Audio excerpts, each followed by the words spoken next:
Hi und herzlich willkommen. Mein Name ist Kati und ich freue mich, dass du dir mit mir zusammen heute mein Bild für den November anschauen möchtest. Das hatte ich ja in meinem letzten Video gesagt, dass ich gerne einen Drachen noch painten möchte dieses Jahr. Und ich denke, dass ich dafür den einzigsten Drachen nehme, den ich habe. Und zwar ein Bildchen von Karat Art Tiny Green Dragon von LP Arts. Genau, das hatte ich mir so hier vom Karton abgemacht. Ja, weil ich den halt ohne Karton gelagert habe oder weggeräumt hatte. Gelagert habe ich ihn nicht, aber ich habe ihn weggeräumt. Und hier mit dem gehe ich ganz gerne hin. Das löse ich mir später ab von dem dickeren Karton. Und dann klebe ich mir hier das mit den Daten, ohne den QR-Code natürlich, in mein Journal rein. Journal. Ja, deswegen habe ich das noch mit aufgehoben. Und hier ist der kleine Drache. Er ist schon außerhalb des Kartons. Was ich bei dem Drachen mit dazu bekommen hatte, war hier ein kleines Ups. Da war nämlich eine Nummer von dem AB, hellgrün und blau. Da wurde was verkehrt eingepackt und da wurde das Steinchen oder die Packung mit den Steinchen noch dazu geschickt. Ja, hier auf dem Bild siehst du nochmal die Bildnummer auf der Umverpackung hier. Und dann ist hier der kleine Drachen. Ja. Und das hier waren die AB-Steinchen, die mir hier mit dem Zettelchen am Drachen befestigt waren. Die waren sozusagen in einem Tütchen drin und das war am Umkarton von dem Drachen mit befestigt. Und da habe ich die mit dazu bekommen, dass ich die einfach austauschen kann. Genau. Nummer steht ja drauf. Das ist einmal diese laufende Nummer, das ist die DMC-Nummer und AB steht für Aurora Borealis. Das sind die Steinchen, die einen besonderen Überzug haben. Wie die Nordlichter. Ja, und das hatte ich mir hier mit in das Bildchen reingepackt, damit ich das da habe. Genau. Ja. So. Der süße Drache.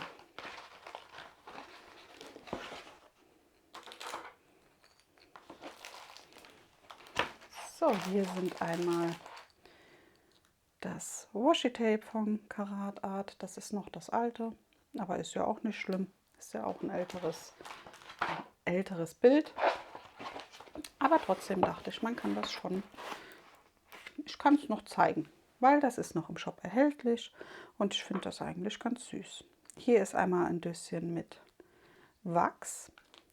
Bei den lizenzierten Bildern ist es ja so bei Karat Art, dass man da sich das Toolkit, also Stift und Schiffchen, mit dazu bucht, also mit kaufen muss, sich extra in den Warenkorb legen muss.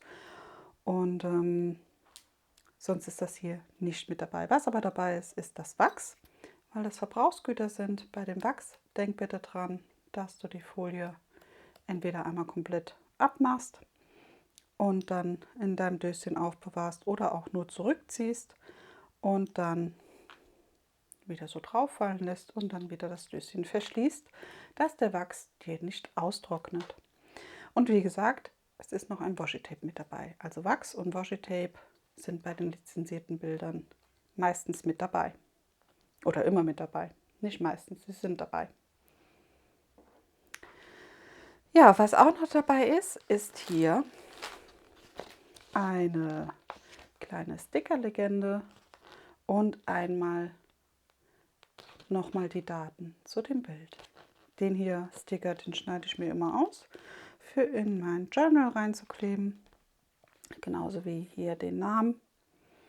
Und ja, es sind Square Trills, also quadratische Diamanten. Und hier dieser Sticker-Sheet, siehst du auch, den kann man hier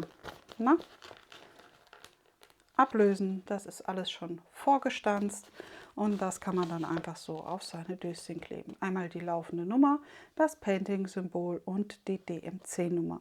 Und hier bei dem Bild habe ich 1, 2, 3, 4, 5, 6, 7, 8 Mal AB-Steinchen dabei, die Aurora Borealis. Und das hier ist dieses Steinchen, die 45, die 955, was hier abgepackt wurde, wohl in einem Blau. Es soll aber ein Grün sein und deswegen wurde mir das nochmal mit zugestellt. Also es ist bei dem Bild mit dabei. Ja, sehr schön. Der guckt doch ganz lieb, der Drache. Ja, Steinchen lege ich jetzt nur noch kurz rüber, denn ich dachte, wir schauen uns zuerst die Leinwand an. Ist eine bisschen festere Leinwand von Karat Art. Hier oben steht nochmal Let the Pleasure Begin. Karat Art. Sie hat einen abgeschöpften Wellenrand.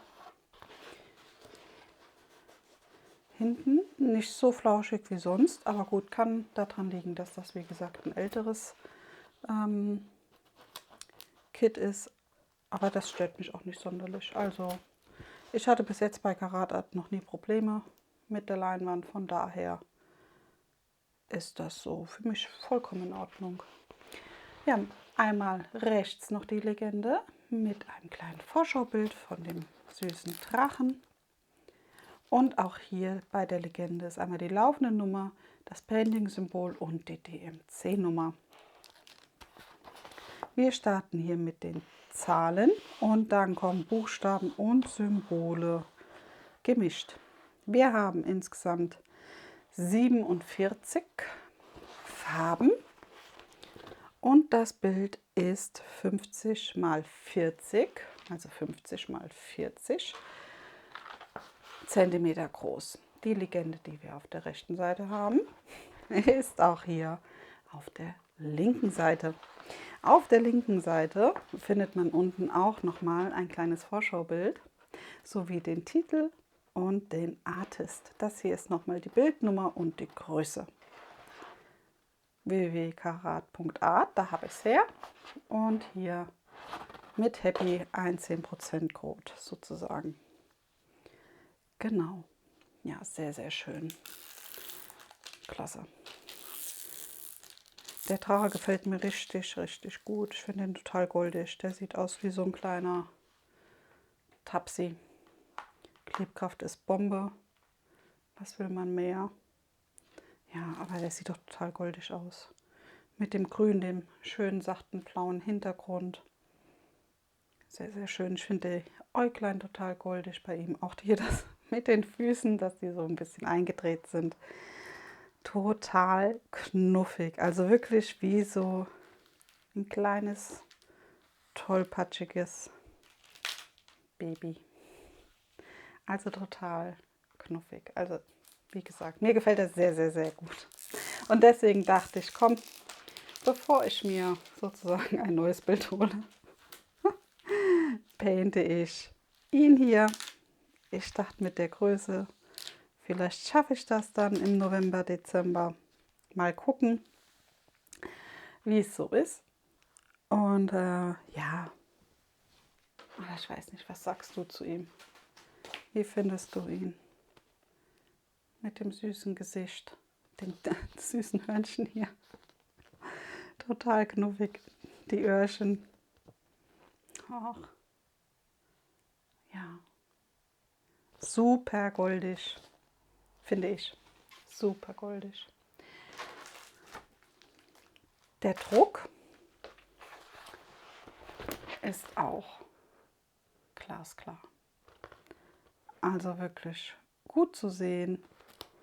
Es sind helle und dunkle Symbole mit dabei. Mit Symbolen meine ich auch die Zahlen. Es ist hell und dunkel. Das ist aber hier bei der Legende auch so gezeigt. Also das E hat einen dunklen Hintergrund und ist hell gedruckt. Und das ist dann hier auf der Leinwand ganz genauso. Also das E hat dann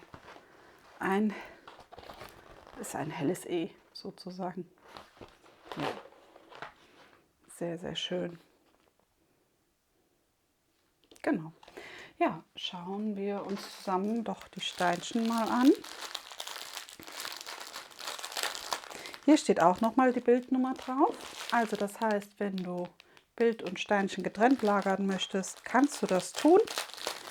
Ich habe das meistens zusammen. Oder meistens doch, ich habe es zusammen. Also wenn sie sich so wegräumen lassen, wenn ich sie wegräume, dann sind sie zusammen. Ja, einmal hole ich gerade die AB-Steinchen raus, bis hier. Auch sehr schön. Es ist alles in Zipbeuteln. Ja, sehr schön. Das hier kann halt sein bei den Zipbeuteln, dass da ein Steinchen mal nicht im Beutelchen ist. Dann kannst du es ja einfach wieder dazu machen und dann passt das schon wieder. Zipbeutel, kannst entweder aus den Zipbeutelchen painten oder dir die Sachen umfüllen in dein Sortiersystem. Das steht dir natürlich frei. Wir haben hier wirklich wunderschöne Farben. Die 775 zum Beispiel ist so ein schöner, sachter, pastellischer Grünton. Der ist bestimmt im Hintergrund mit drin. Das ist das C, genau. Der ist wirklich hier schön verteilt mit dabei. Sehr, sehr schön. Da hat man auch 2 Tütchen. Das ist auch garantiert völlig ausreichend. Auf den Tütchen steht ja wie gesagt einmal diese laufende Nummer, dann die DMC-Nummer und hier unten siehst du die Füllmenge. Bei Caradat ist das zumindest so. Ja, die Tütchen liegen auch alle sortiert, also von 1 bis zu 47 sortiert in dem Beutelchen hier drin. Und das ist schon sehr, sehr schön. Hier hat man halt alle Farben, Blautöne, Grüntöne, hier ist auch Gelb und Orange ein bisschen mit dabei, aber hauptsächlich Blau und Grün. Hier auch ein paar helle Töne, in Weiß ist mit dabei. Hier noch ein Braun. Ich meine Gelb, Braun, Orange, das ist bestimmt hier an dem Bäuchlein und hier unten an dem Schwänzchen von dem Drachen. Also ganz, ganz klasse. Das eine Grün, das würde ich mir gerne mal noch mal anschauen. Es tut mir jetzt leid für das Rumgekraspel hier. Das Grün und das Orange-Gelb hier. Sehr schöne Farben. Das ist die 10, die 11. Ist der Pfeil nach oben? Ja, genau. Das ist mit hier, ich lege den nach oben, hier mit im Schwanz drin. Dieser Ton. Und die 10, die finde ich auch sehr schön. Das ist der Haken.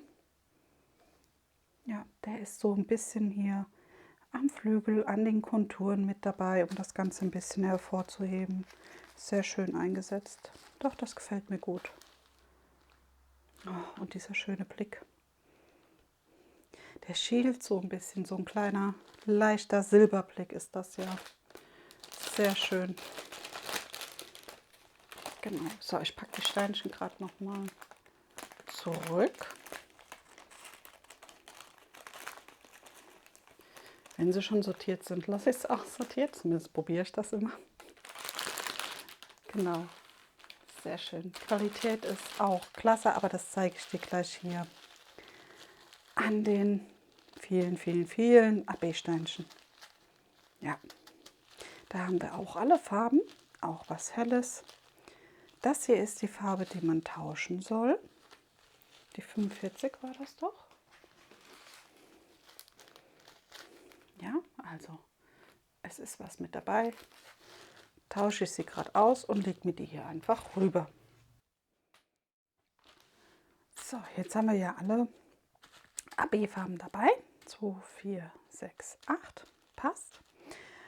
Und ich würde sagen, wir schauen mal zusammen, wo die jetzt ungefähr liegen in dem Bild. Das haben wir einmal die 40, die 166. Ich habe gerade überlegt, ich könnte dir das Ganze mal in einem Schiffchen zeigen.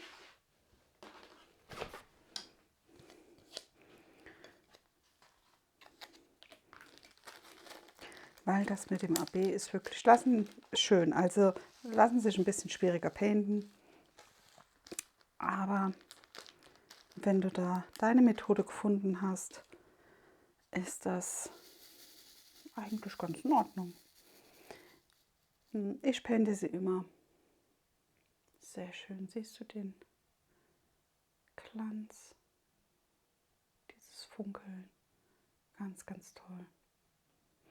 Ja, ich painte sie immer mit ein bisschen Wasser. Also ich habe so ein Wattepad, mache ich mir feucht und dann tupfe ich da immer meinen Stift rein, sozusagen meine Spitze, und painte das dann damit. Damit habe ich jetzt die besten Erfahrungen gemacht. Wobei ich sagen muss, dass eine Putty, was ich habe, das funktioniert auch. Also das ist auch sehr gut. Gut, gucken wir mal weiter. Also wie gesagt, die 40, die 166, das sind die beiden Striche. Hier oben.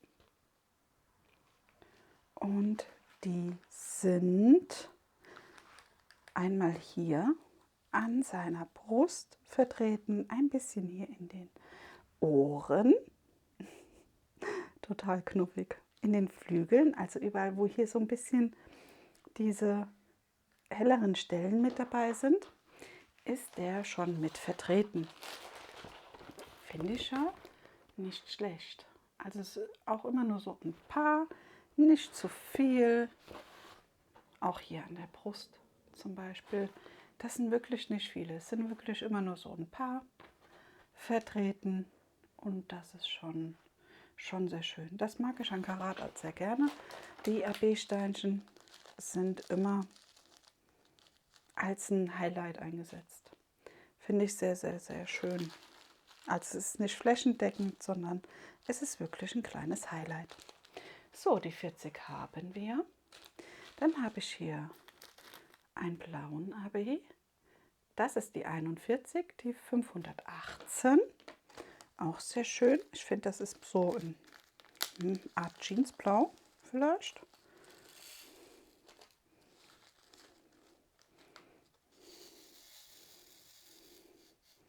So, und du siehst hier im Schiffchen, die liegen wirklich toll. Ja. Da ist einer ein bisschen hohl, aber das ist bei Harzsteinen, kann das schon mal vorkommen. Aber es sind genug Steine dabei, dass man sich das austauschen kann. Das ist gar kein Thema. Da hatte ich auch bei Karatart noch nie Probleme. Muss ich ja ehrlich sagen. Also, und wenn man da irgendwas hat, kann man sich da gerne an den Support wenden. Der hilft einem auch weiter. Ja, die 518 ist das große A. Das ist einmal hier in den Augen mit drin. Ganz sachte, ganz zart. Jetzt dachte ich vielleicht hier in den Flügeln.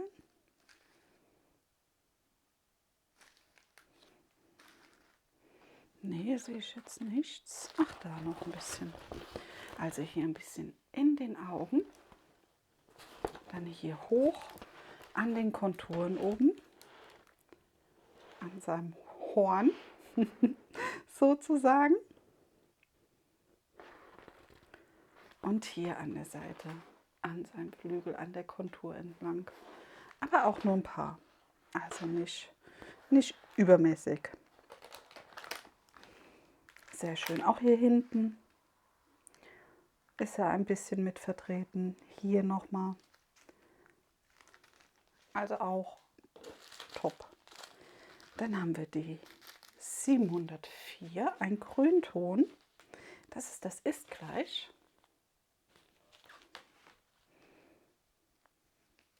Und der ist hier einmal mit eingesetzt. Hier ein bisschen an seiner Schnauze, an seinem Gesichtchen. Auch hier hinten an seinem Schwanz geht es ein bisschen mit entlang. Sehr schön. Also der ist so ein bisschen großflächiger eingesetzt, aber immer nur so ein paar Steinchen, was er dann auch sehr gut rüberkommt. Das ist dann so ein Zusammenspiel sozusagen zwischen den einzelnen Steinchen. Ja, sehr, sehr schön. Also der grüne. Dann kommen wir hier zu dem orangenen, die 743. Das ist die Raute. Die müsst ihr dann hier an der Brust und hier hinten an seinem Schwänzchen. Hier im Flügel ist sie noch mit vertreten, hier oben an seinem Kamm, sowie hier am Flügel und an dem Ohr. Ich zeige es dir nochmal. Also hier an der Brust, hier hinten am Schwänzchen sozusagen, am Flügel, in den Ohren und hier an seinem Kamm. Sehr schön. Auch sehr goldig eingesetzt. So, bleiben noch 4. Die 44, die 907. Das sind jetzt nur noch so ein paar Steinchen. Das ist das große V.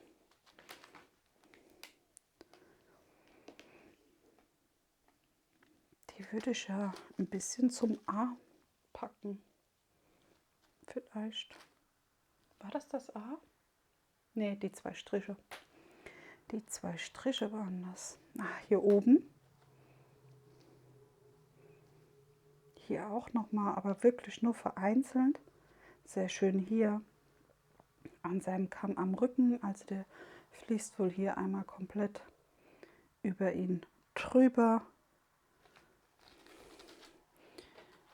Bei dem kleinen Drachen. Also hier am Ohr ist das V. Einmal im Auge. Sehr schön. Aber ganz dezent. Da am Flügelchen noch. Also auch so ein bisschen verteilt ist das mit drin. Aber wie gesagt, dann immer nur so ein paar Steine, was ja dann sehr, sehr schön rüberkommt. Dann schauen wir mal die 955. Das ist das Symbol X. Und der ist auch hier am Beinchen, ist er mit drin.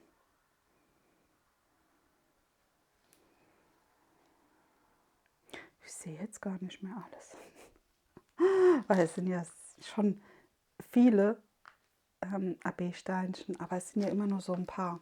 Hier oben am Kamm ist er noch mal mit drin. Da fällt er mir jetzt auch auf. Sehr schön, aber der wird bestimmt noch wo sein. Ja, hier am Kamm, wo es lang läuft, hinten am Schwanz nochmal. Also auch ganz schön eingesetzt. Ich finde es ja wirklich toll, dass Karadat das wirklich so gezielt einsetzt und nicht einfach hingeht und die Farben einfach ersetzt. Also das ist schon sehr, sehr schön. Wobei das andere ja auch nicht schlecht ist. Also das will ich damit jetzt nicht sagen. Aber ich finde, bei Karadat ist das schon ein großer Pluspunkt. Genau. Weil die Farben, können wir ja nachher mal schauen, ob da irgendeine Farbe von unseren ABs nochmal in normaler Farbe sozusagen dabei ist. Aber erst machen wir jetzt kurz die AB-Farben fertig. Dann haben wir hier die 3072. So ein gräulicher Ton, aber wirklich ganz, ganz hell und zart. Das ist dieses Zeichen. Und den haben wir hier unten an den Füßen, an seinen Krallen.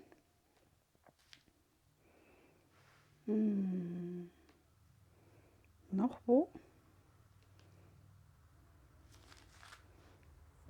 Hier oben am Horn. Hier auch. Ist ja auch süß. Mit seinen Pfötchen hier. Sehr, sehr goldig.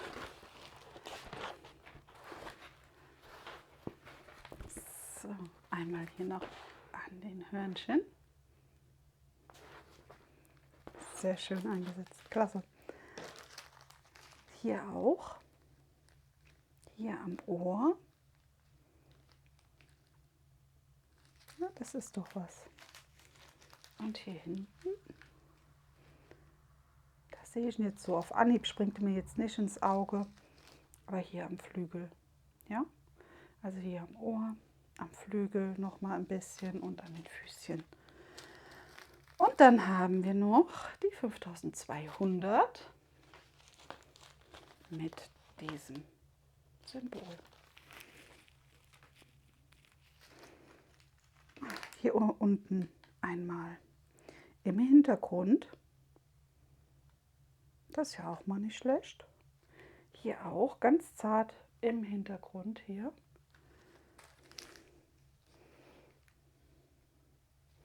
Eins, zwei sozusagen in den Augen. Und hier, also der ist mehr im Hintergrund, das ist auch sehr schön, finde ich. Also einmal hier unten, wo er steht.